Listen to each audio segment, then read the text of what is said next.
Amoroso Padre Celestial, estamos muy agradecidos contigo por las bendiciones que recibimos de tu mano. Sabemos que vienen de ti, sabemos por lo tanto que vienen de un Padre amoroso, cuidadoso, perdonador, lleno de misericordia y de bondad. Ayúdanos, Señor, para que a medida que vemos cada una de tus bondades hacia nosotros, esto también nos traiga a entregarnos completamente a ti, no solamente un par de horas a la semana o por un tiempo indefinido y luego volver a pasar a nuestra vida vieja, sino que podamos hacer esa entrega a ti todo el tiempo completamente. Te agradecemos tus bondades en el nombre de Cristo Jesús. Amén. Entonces, ahora sí, pasemos a repasar. Esta semana estamos repasando la segunda mitad de los versículos de memoria. Quiere decir que comenzamos con el versículo de Éxodo 25:8, que tiene que ver con el estudio que hicimos del santuario. Y hacerme han un santuario y yo habitaré entre ellos. Éxodo 25:8. Luego, después de ese, viene Primera de Juan 1:9, que también lo sabemos bastante bien, estoy segura. Si confesamos nuestros pecados, Él es fiel y justo para perdonar nuestros pecados y limpiarnos de toda maldad. Luego viene Salmo 68:24, en cuanto a los caminos de Dios. ¿Vieron tus caminos, oh Dios, los caminos de mi Dios, de mi Rey, en el santuario? Allí es donde se ve el plan de salvación que Dios tenía desde antes de la fundación del mundo. Luego entonces pasamos a Salmo 85:10, y este nos habla de la misericordia y la justicia. Y dice que la misericordia y la verdad se encontraron, la justicia y la paz se besaron. El carácter de Dios descrito, balanceado como es, no se lleva a un extremo al otro, sino que tiene un balance perfecto de justicia y de misericordia a la vez. Luego el Salmo 103:12, Salmo 103:12 habla de la forma en que Dios quiere separar de nosotros los pecados, ¿verdad? Dice, cuánto lejos está el oriente del occidente, hizo alejar de nosotros nuestras rebeliones. Dios no guarda nuestros pecados en una cajita por allí cerca para que si no nos estamos portando bien o si Él se enoja con nosotros, va a sacar otra vez nuevamente todo lo que hicimos antes y nos lo va a tirar por la cara. No. Cuando el Señor perdona, Él olvida, echa esas cosas, dice en cierto lugar, detrás de sus espaldas. En otro lugar dice que al fondo de la mar, y aquí en este dice que tan lejos como está el oriente del occidente, las ha separado de nosotros. Y esa es la forma en que Él también quiere que nosotros perdonemos a todas las personas, no importa qué nos hayan hecho, ni cuánto nos hayan hecho, ni cuándo, no sea que sea muy cerca o que lo hayamos guardado por muchos años, no importa cuándo seas, Él quiere que los perdonemos completamente así como Él nos perdona a nosotros. Luego viene Gálatas 2:20, con Cristo estoy juntamente crucificado y vivo, no ya yo, mas vive Cristo en mí. Y lo que ahora vivo en la carne, lo vivo por la fe del Hijo de Dios, el cual me amó y se entregó a sí mismo por mí. Luego viene la promesa de lo que Cristo nos dijo que iba a dejarnos. Juan 14:27. La paz os dejo, mi paz hoy os doy. No como el mundo la da, yo os la doy. No se turbe vuestro corazón, ni tenga miedo. Qué perfecta la paz que Cristo nos da, que acaba con todo miedo, acaba con todo perdón. Y nos la da completamente, gratis, sin que tengamos que rogar por ella. Él nos da esa paz. Lo que sí tenemos, nuestra parte en esto es no permitir que el enemigo nos la robe. ¿Cómo nos roba el enemigo la paz? Cuando se presenta una situación y en vez de decir, no, yo sé que la paz de Dios toma todo y Él está a cabo, comenzamos a pensar, bueno, tal vez yo debo hacer esto, tal vez yo debería hablar con fulano, tal vez yo, y entonces nos ensimismamos en el problema que tenemos y nos olvidamos que tenemos la paz. No entreguemos la paz que Cristo nos da así fácilmente por cualquier cosa. Entonces, luego de ese viene 2 Corintios 5:7. Este es un versículo bien corto, pero muy importante, porque por fe andamos, no por vista. No nos dejemos llevar en nuestras emociones y en nuestros sentimientos por el hecho de lo que vemos y lo que oímos y la situación que está a nuestro alrededor por todas partes, o por lo que dijo fulano o por lo que me amenazó el otro. No.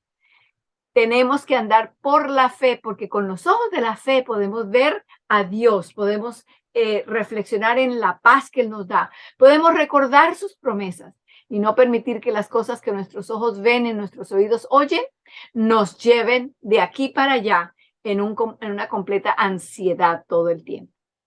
Después de esto tenemos a Hebreos 7:25, por lo cual también puede salvar eternamente, que eso quiere decir por completo y en forma definitiva a los que por él se allegan a Dios, viviendo siempre para interceder por ellos. Este estaba en Hebreos 7:25. Luego viene Hebreos 7:12. Habla de la ley y de los mandamientos y dice de manera que la ley a la verdad es santa y el mandamiento santo y justo y bueno. No hay nada errado. La ley de Dios no tiene ningún defecto. No tenemos que mandarla al taller a reparar. No necesita reparación. Entonces, el versículo nuevo que estamos aprendiendo hasta ahora, y ya con este capítulo nuevo les voy a dar otro, como les dije la vez pasada, pero vamos a repasar el del capítulo 15, que era Filipenses 2:9-13. Comienza diciendo, por lo cual Dios también le ensalzó, está hablando de Cristo, Dios le ensalzó a lo sumo y le dio un nombre que es sobre todo nombre, para que en el nombre de Cristo toda rodilla se doble de los que están en el cielo, de los que en la tierra, de los que debajo de la tierra, y toda lengua confiese que Jesucristo es el Señor para la gloria de Dios Padre. Luego dice, por tanto, amados míos, como siempre habéis obedecido, no como en mi presencia solamente, sino mucho más ahora en mi ausencia, ocupaos. Una palabra importante en esos versículos. Ocupaos en vuestra salvación con temor y temblor. Eso no quiere decir con miedo, no, con reverencia, con seriedad, ¿verdad? Es una cosa que requiere sobriedad. ¿Por qué? Porque Dios es el que en vosotros obra, así el querer como el hacer, por su buena voluntad. Así que si Dios está obrando en nosotros, tomemos eso en serio y ocupémonos en permitir que Él lo haga y en permitir que se muestre a los demás también. Entonces, ahora sí, vamos a entrar en el capítulo que estamos. Es la cuarta parte, es una serie que se llama Revisitando el 1888. Tiene 4 partes y este capítulo es la cuarta y última parte de esa serie. Y se titula Luz para nuestra generación. La vez pasada habíamos llegado hasta la página 224 y habíamos estado leyendo de que la obra de santificación es una obra que exige de nosotros que permitamos que Dios la haga en nosotros. Y también nos decía en el segundo párrafo de la página 224, decía, cuando la ley viene a nosotros y dice, quiero justicia, no nos está pidiendo la justicia nuestra. Porque la justicia nuestra, igual que nuestra energía, nuestra fuerza espiritual, nuestra inteligencia espiritual, no sirven para nada. Si sirvieran de algo, Cristo no hubiera tenido que venir. Pero entonces cuando la ley exige esa justicia, no es la justicia mía la que está pidiendo. Está pidiendo la justicia de Cristo en mí. Esa es la justicia que pide, porque al fin y al cabo la ley es la descripción del carácter de Cristo. Y solamente si el carácter de Cristo está en mí, entonces ha de satisfacer a la ley. Cuando la ley me dice, aquí está el espejo, mírate a ver, no llegas a la medida del carácter de Cristo. O mira y dice, ahora sí veo a Jesús, el carácter perfecto. Entonces, el último párrafo que habíamos leído está en la mitad de esa página 224 y era una cita de los boletines de la Conferencia General de 1893, el capítulo 18, donde el pastor Alonso estaba predicando y dice así. Alguno dirá, desde luego que no lo he alcanzado, pero hice lo mejor que podría. Pero la ley le responderá, eso no es lo que yo pido. No pido lo mejor que puedes hacer tú. Pido perfección. De todos modos, lo que busco no es tu obrar, sino el de Dios. No es tu justicia, o tu buen obrar, o tu rectitud, lo que pido, sino que lo que pido de ti es la justicia y el buen hacer y rectitud de Dios. No es tu obrar lo que busco. Busco el obrar de Dios en tu vida. Ahí está entonces claramente donde habíamos dejado la vez pasada y ahora podemos seguir de allí en adelante desarrollando ese tema. Alabo de todo corazón a Dios por esas palabras. En verdad que lo hago, porque hasta el día en que leí esas palabras por mí mismo, estuve luchando mucho con mis propias fuerzas en guardar la ley, pensando que por mi obediencia personal podía merecer la salvación. Me la iba a ganar, dice Cameron. Pensé que al obedecer todas sus instrucciones y vestirme tal como a él le gusta y comer solo lo que a él le agrada, entonces él, Dios, estaría complacido conmigo. Mas, ¿qué dice la escritura en el libro de los Hebreos? Sin fe es imposible agradar a Dios. Estoy de acuerdo con el Hebreos 11:6 y de acuerdo con Romanos 14:23. Todo lo que no es de fe es pecado.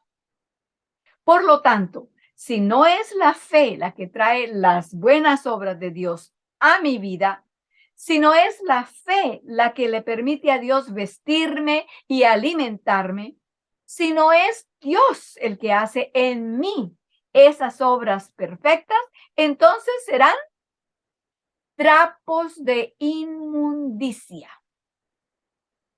Porque todo lo que nosotros hacemos es así a los ojos de Dios. Trapos inmundos, trapos sucios, trapos que nadie quiere ponérselos de vestido, ni lo quieren poner en su cama sobre la sábana para acostarse a dormir. Son trapos sucios. Y notemos allí que en ese versículo donde dice que es trapos sucios, dice que nuestras justicias son como trapos de inmundicia. No está hablando de nuestras injusticias. Ya creo que podríamos estar de acuerdo de que nuestras injusticias son como trapos de inmundicia. Pero lo que Dios nos dice, esto está en Isaías 64:6, dice que nuestras justicias, nuestras cosas buenas, nuestras acciones buenas, a los ojos de Él, si vienen de nosotros mismos, son como trapos inmundos, trapos sucios. Seguimos leyendo. Serán entonces solo pecado. Si nos estamos esforzando por nosotros mismos en cumplir todos estos requisitos y no es Dios quien los obra correctamente en nosotros y el que obra a través de nosotros, entonces no somos más que fariseos y terminaremos crucificando al Hijo de Dios nuevamente en aquellos que son sus hijos creyentes aquí en la tierra. Entonces, tenemos que tener en mente que la única manera de alcanzar esto que se está hablando aquí es de estar enamorados de Jesús. Porque solamente el amor, no nuestro deseo de premio, eso no nos lleva a ese fin. No nuestro miedo de que Dios me va a hacer algo, me va a castigar. Tampoco. Esa no es la motivación para llegar allá. La única motivación de la cual la Biblia habla, dice, porque el amor de Cristo nos constriñe. Si no estamos enamorados de Él, todo lo que hagamos, tarde o temprano, vamos a llegar a sentirlo como una carga, como algo que los demás tienen que estarse dando cuenta, tienen que estarme apreciando, tienen que estarme dando las gracias, tienen que estar diciendo que bien lo estoy haciendo, o si no me voy a sentir, ay, nadie valora lo que yo hago. Pero si lo estamos haciendo por amor a Cristo, no importa que no nos den las gracias. Es más, no importa que nos digan que no les gusta cómo lo hacemos. O no nos importa que nos traten mal. ¿Qué pasó con los discípulos de Cristo después de que fueron convertidos? ¿Estaban pendientes a qué lado de Cristo se iban a sentar en el reino? ¿Estaban peleando los unos con los otros de que yo soy mejor y tú debes estar en el último peldaño del gabinete de Cristo cuando suba al reinado? Dejaron todas esas cosas a un lado y solamente el amor de Cristo los constreñía, los impulsaba y los impulsó de tal manera que lo llevó hasta dar sus mismas vidas, porque no contaban ni siquiera con sus vidas, comparándolo con el amor que tenían por Cristo. Entonces, cuando Jesús está en nosotros y cuando nosotros estamos enamorados de Él, eso se muestra, eso se ve, se conoce en todas partes. ¿Por qué? Cuando Jesús está como el centro de mi amor, el centro de todo lo que yo calculo y creo ser lo más precioso, entonces no me voy a vestir para que otros me vean a mí. La forma en que me visto será para atraer a los demás hacia Jesús. La forma en que como no es para que los demás digan, ay, qué bien come ella, ay, pero qué dieta tan buena la que tiene. No, es para que vean a Cristo en mí y digan, ay, el Señor, cómo nos ama, cómo desea solo lo mejor para nosotros en nuestra vida espiritual, en nuestra vida física, en nuestra vida emocional. Cuando tengo que hacer, a ver, ¿qué más tenía yo aquí? Cuando hacemos ejercicio, porque hoy día el ejercicio está de boga, ¿verdad? De moda. Y como el actor tal y la actora fulana también hacen así, esto y lo otro, todo el mundo está mostrando que tienen fuerza, que los músculos los tienen bien definidos en los brazos y en el pecho y en el estómago y en las piernas y todo. Pero para el cristiano que está enamorado de Cristo, hacemos el ejercicio no para que nos miren a nosotros, sino para que vean a Jesús en nosotros y sean atraídos a Él. Todo lo que hacemos, si cantamos, si tocamos un instrumento, si predicamos, si enseñamos, lo que sea, no lo estamos haciendo para que nos vean a nosotros, sino para que vean a Cristo. El amor de Cristo nos impulsa y el amor de Cristo hace la diferencia. Seguimos entonces en el párrafo, en la última parte de la página 224, dice, Dios estaba tratando de comunicar este principio a la iglesia en 1888. Lo planteaba así. Necesitas un poder fuera de ti mismo. Tú no puedes ameritar nada por tus mejores obras de rectitud. Recibí mucho alivio cuando me di cuenta de que la ley realmente no quiere mi obediencia. Dejé de mirar dentro de mí mismo para satisfacerla. Dejé de confiar en mí mismo y en todo lo que yo podría lograr. Y en su lugar, empecé a orar de esta forma. Señor, enséñame cómo te puedo permitir a ti obrar en mí. Qué oración tan bella, ¿verdad? Estoy segura que una oración así le llega a los oídos de Dios como música, ¿verdad? Y la respuesta está ahí en el mensaje de Jones y Waggoner. Y es tan simple que hasta un niño la puede entender. Hemos visto a través de los años cómo Dios tiene que seguir haciendo que la verdad sea presentada de manera más y más simple. Así que la verdad para nuestra generación tiene que ser aún más simple que el mensaje que se envió por medio de Jones y Waggoner. Necesitamos una claridad aún mayor sobre el mensaje de justicia o el buen hacer y rectitud por la fe. Estamos en la página 225, el tercer párrafo. Lo que cantamos en el himno es muy cierto. Cristo muy pronto vendrá. Sí, Él viene muy pronto, pero antes de que regrese, dejará de interceder por nosotros en el lugar santísimo. Y para ese tiempo tendremos que estar firmes delante de un Dios santo sin pecado, de pie ante Dios y ante su ley sin pecado, individualmente, personalmente y solos. Porque no somos salvos, estoy aquí añadiendo yo, no somos salvos por grupos, no somos salvos por congregaciones, por familias, no. Individualmente, porque Cristo murió por cada uno de nosotros. Sigo leyendo. La ley vendrá a nosotros ese día, tal como nos llega ahora, y dirá, quiero una vida perfecta. ¿Tienes esa vida perfecta que la ley pide? Tal vez para ese entonces la tendrás, pero no será suficiente. La ley demanda una existencia perfecta, desde el principio hasta el final. Y si no tenemos una existencia perfecta para entregarle a la ley, sufriremos la ira de Dios y recibiremos las plagas. Quiero agregar algo aquí en cuanto a la ira de Dios, porque es un término que se usa bastante en la Biblia, está bastante, muchas veces en el Antiguo y en el Nuevo Testamento. Y pues claro, citando de la Biblia, pues vamos a citar también lo que dice en cuanto a esto.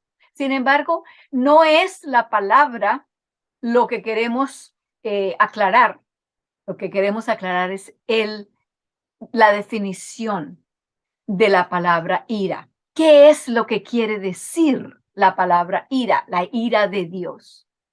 Porque generalmente cuando hablamos de la ira de los humanos y decimos que alguien tuvo una ira o tiene ira, pensamos en una persona que está toda roja en la cara y tiene los dientes y la quijada toda cerrada y está dispuesta a hacer lo que quiera, ¿verdad? Eso es lo que pensamos cuando hablamos de ira. Pero cuando hablamos de la ira de Dios, no es ese el cuadro que debemos tener en nuestra mente. No es una rabieta. Así crecí yo escuchando ese término. Una rabieta, no sé si todos lo entiendan, ojalá que sí. Pero no es que él está teniendo un ataque de ira y entonces va a decir, bueno, hasta aquí ya. Con esta ya terminaron de poner la última gota, se regó y ya ahora sí van a... No, esa no es la ira de Dios. La ira de Dios, escuchen bien, y al principio tal vez les va a sonar como, ¿cómo puede ser eso? La ira de Dios es su santidad. Su santidad. ¿Cómo? Vamos a usar una ilustración para que podamos entender mejor el concepto. Cuando hay un lugar oscuro, un cuarto, una casa oscura, completamente oscura, ¿qué sucede cuando prendemos una linterna o prendemos una luz? ¿A dónde va la oscuridad? Se acaba, ¿verdad? La luz extermina a la oscuridad. ¿Por qué? Porque la luz y la oscuridad no pueden existir en el mismo lugar al mismo tiempo. Volvamos ahora a la definición de la ira de Dios. Dios es un ser santo. De una santidad desde el principio hasta el final, completa.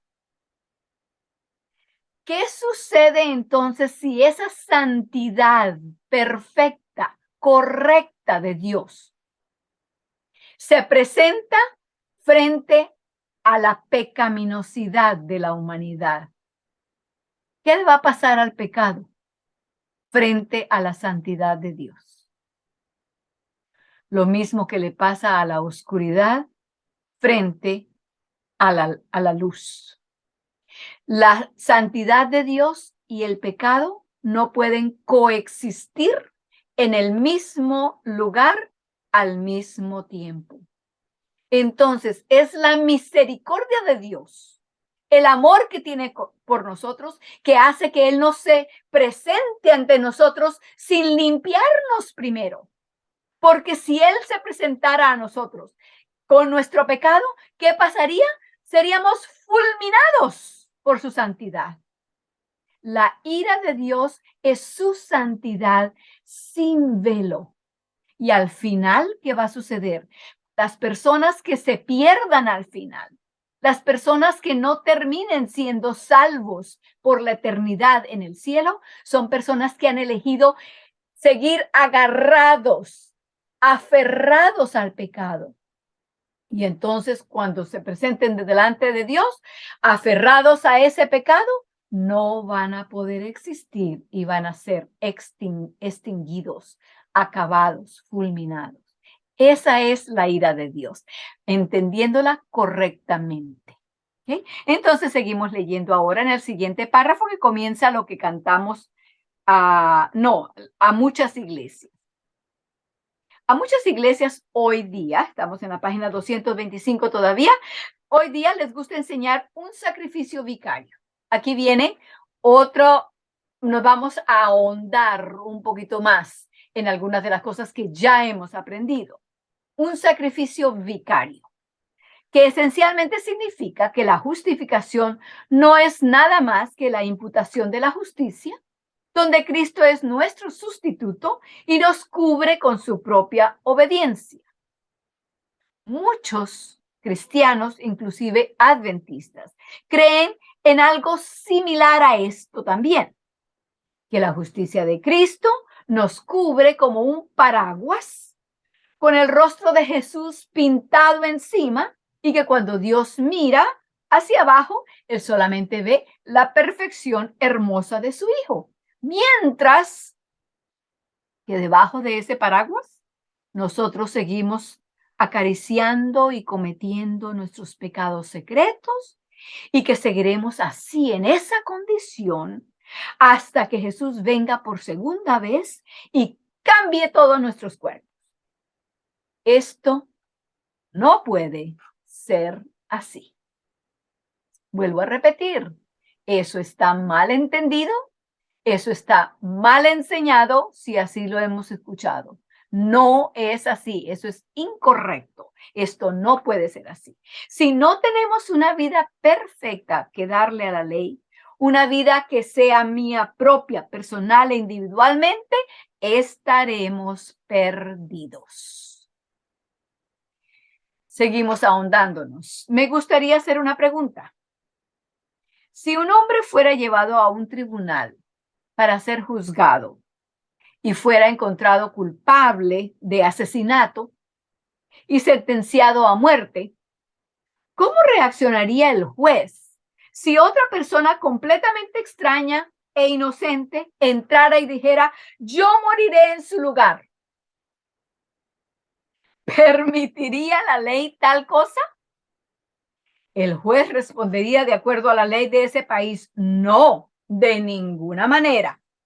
Este hombre, apuntando al culpable, cometió el acto, por consiguiente, este hombre tiene que pagar la condena.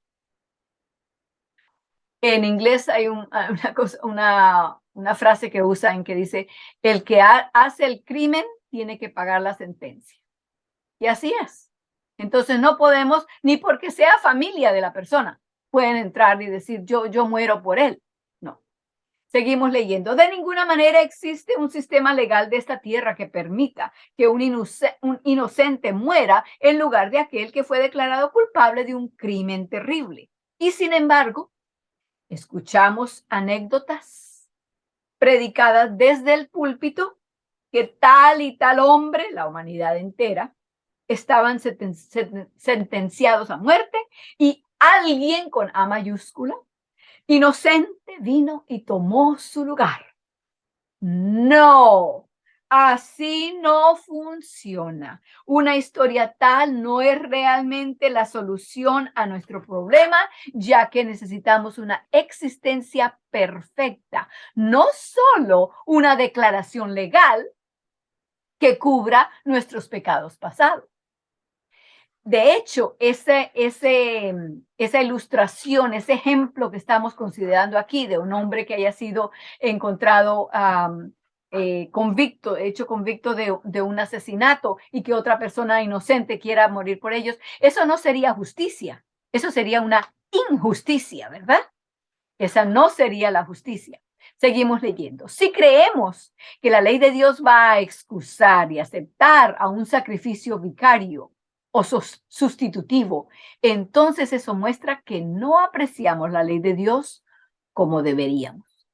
Si la ley humana no va a permitir que el pecador culpable se vaya libre, ¿cuánto más la ley de Dios, que es infinitamente más justa y recta, tampoco lo hará? ¿Cómo pues estaremos de pie en el día del juicio? La ley de Dios requiere una existencia perfecta y por existencia significa una vida perfecta desde el día de tu nacimiento hasta el día de tu muerte. Una vida llena completamente de obediencia. ¿Pero qué tipo de obediencia? La obediencia de Dios, su obrar correcto. ¿Tienes eso para darle a la ley? Bueno, estoy feliz de decirles que aquí vienen las buenas noticias. Nosotros de manera personal e individual tenemos una vida que podemos presentar a la ley de Dios. Y esa vida está llena del buen obrar y la rectitud de Dios desde el día en que nacimos hasta el día en que morimos. Así es, si lo creemos. Él ha prometido darnos lo que necesitamos. Quiero en este momento, y vamos a seguir estudiando más de esto, ahondándonos más, pero creo que en este momento debemos ir a las Sagradas Escrituras, en el libro de Hebreos. Está en el Nuevo Testamento, el libro de Hebreos, capítulo 2. Vamos a estudiar más, como dije, pero vamos a encontrar aquí la respuesta corta. Hebreos, capítulo 2, el versículo 14. Hebreos, capítulo 2, versículo 14. Dice, así que, por cuanto los hijos participaron de carne y sangre, está hablando de nosotros, ¿verdad? Los hijos de Dios, somos de carne y sangre. Él, aquí entonces está hablando de Cristo, él también participó de lo mismo para destruir por la muerte al que tenía el imperio de la muerte, es a saber, el diablo. Vuelvo a empezar a repetir y les voy a decir, les voy a explicar cómo está en la versión King James en inglés, porque tiene una palabra más allí. Les explico lo siguiente. En los lenguajes en los que se escribió la Biblia, tanto el hebreo como el griego, no existía en ese tiempo de subrayar o de usar como tenemos ahora en nuestras computadoras, que podemos poner negrilla o que podemos usar letra itálica, ¿verdad? Para enfatizar algo. No había nada de esto. Entonces, ¿qué hacía el escritor cuando quería resaltar algo que se viera claramente? Lo que hacían era aumentarle palabras, decir más palabras junto con esto para que esas palabras aumentaran el conocimiento y el significado de lo que estaban diciendo. Entonces, vuelvo a leer allí en español como leí ahorita, solamente la primera parte del versículo 14 dice: así que por cuanto los hijos participaron de carne y sangre, él también participó de lo mismo. En inglés dice: él mismo también de la misma forma participó de lo mismo. Tiene 5 formas más de realzar lo que estaba queriendo decir, porque lo que estaba queriendo decir es importantísimo.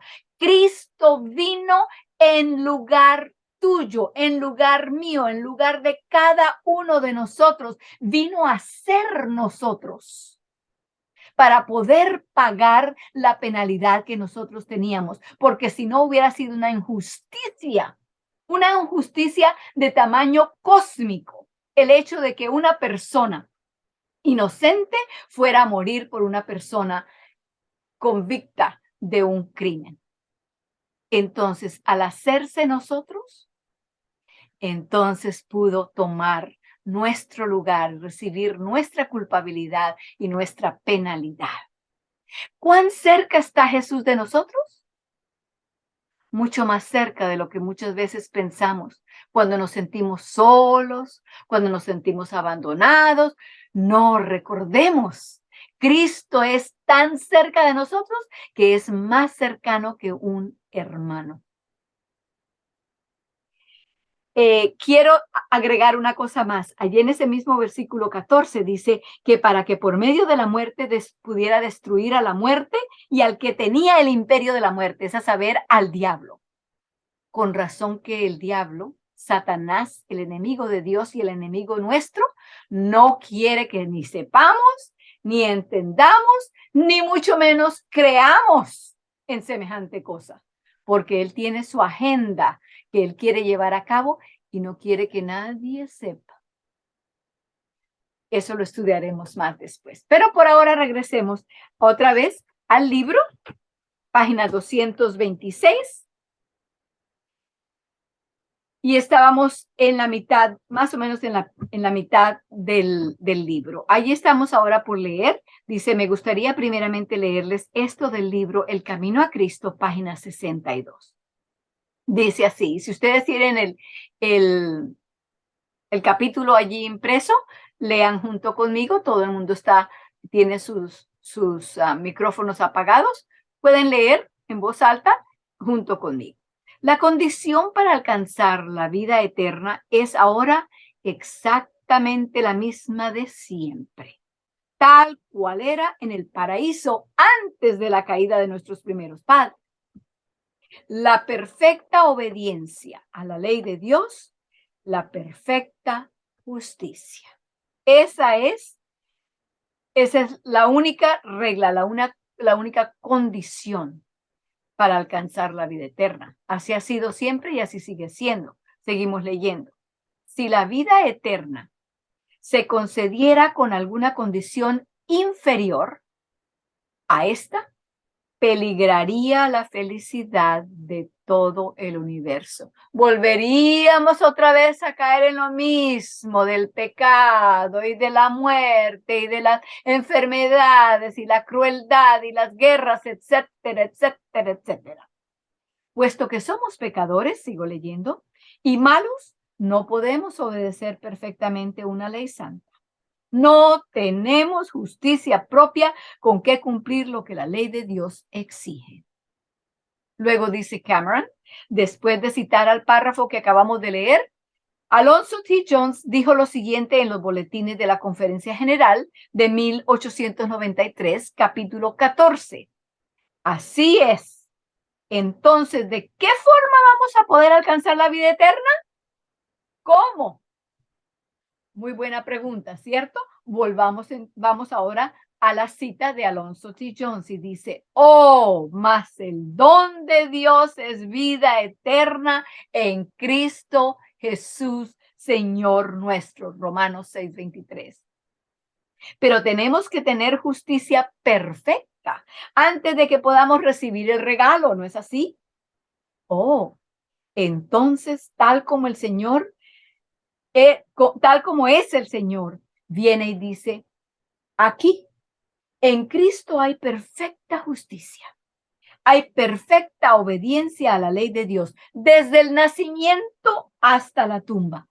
Acéptala y satisfará plenamente la condición ineludible bajo la cual es posible obtener la vida eterna. ¿Lo creen? Yo digo, ¿lo creemos? Yo también me incluyo. Créanlo, amigos, porque esta es la única manera en que podemos tener la vida eterna. Sigue la cita diciendo en la página 227, ¿no os alegra que sea así? La congregación respondió, sí. Me alegro tanto por esto que no sé qué más hacer que alegrarme. Dios quiere que tenga vida eterna. No tengo nada que me haga merecedor de ella. No poseo nada de lo que se requiere, nada que cumpla la gran condición bajo la cual puede únicamente ser otorgada. Todo lo que yo tengo significaría la ruina para el universo de Dios si fuera la base sobre la que se me otorga la vida eterna. Dios no puede dármela de esa manera. Pero lo cierto es que Él quiere que yo obtenga la vida eterna. Es tan intenso su deseo de que tenga la vida eterna que murió para poder dármela. ¿Qué decimos a esto? Amén. ¿verdad? Y vuelvo a decir, es tal el amor de Dios que viene y dice, aquí en Cristo tienes una perfecta obediencia desde la primera respiración que diste hasta la última. Tómalo a Él y a su justicia. Y así tienes su perfecta obediencia. Esa es la condición. Alabado sea Dios. Ahí está. En Cristo hay una existencia perfecta. Pero ¿qué tan personal es eso? La ley de Dios exige la obediencia perfecta de cada individuo. De Ana Rosa, de mis hermanos, de mis padres, de mis primos, de sus padres, de sus abuelos, de cada persona individualmente. Entonces creo que dejaremos el resto para la próxima semana, continuaremos de allí en adelante y recordemos que la única manera en que verdaderamente podemos estar entregados al Señor para que Él ponga en nosotros tanto el querer como el hacer de su buena voluntad, cuando estemos entregados a Él, y es solamente cuando estamos enamorados de Él. Sin amor, será solo una carga y no servirá de nada. Con amor, con el amor que Él nos amó a nosotros, será un placer cada cosa que digamos, que hagamos, que planeemos, que proyectemos. Entonces, vamos a postrarnos de rodillas para la oración.